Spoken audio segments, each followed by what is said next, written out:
The wind howled across the dusty Nevada training range. Targets glinted under the fierce afternoon sun as a group of young Marine snipers adjusted their scopes, frustration clear on their faces.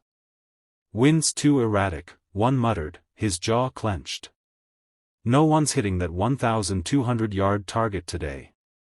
Their instructor, Gunnery Sergeant Miller, sighed.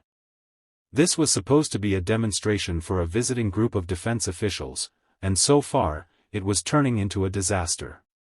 That's when someone in the back cleared his throat. "Mind if I give it a shot?" The Marines turned to see a man in worn jeans, a faded ball cap, and a leather jacket with a patch that read, U.S. Navy, Retired. He was holding the hand of a small boy, maybe 8 years old, whose big brown eyes darted curiously from rifle to rifle. Miller squinted.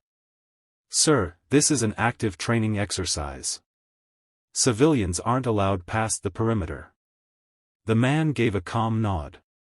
"Name's Jack Dawson. Retired SEAL sniper.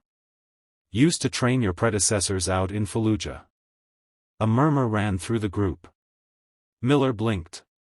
The name did sound familiar. There was a Dawson who had broken a few records years back. Before Miller could respond, one of the officers nearby chuckled. "Let the old-timer try.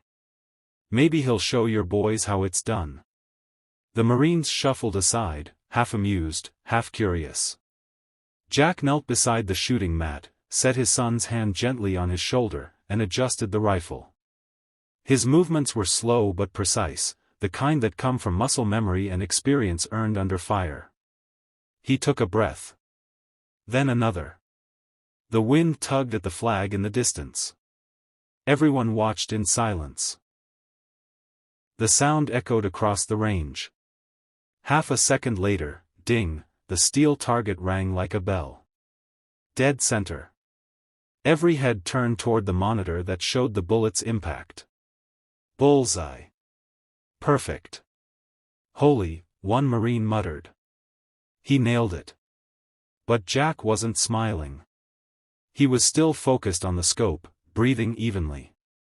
He fired again. Ding. Another perfect hit. The third shot landed within a fraction of an inch of the first two. When Jack finally lowered the rifle, the air was thick with stunned respect. His son, Noah, beamed.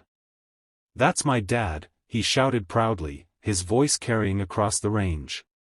Even the officers couldn't help but smile. One of them clapped. "Impressive, Mr. Dawson. Looks like you've still got it." Jack shrugged modestly. "Just like riding a bike. Once you learn to read the wind, it never really leaves you." Later, as the group packed up, Miller approached him quietly. "Sir, if you don't mind me asking, why'd you leave the service? Guys like you are legends." Jack's expression softened. He glanced at his son, who was chasing a tumbleweed nearby. "My wife passed 5 years ago," he said quietly.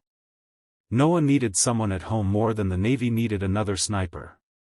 So, I traded the rifle for school drop-offs and pancakes." Miller nodded slowly. "You gave up a lot." Jack smiled faintly. "Maybe. But sometimes, the hardest missions are the ones no one writes medals for."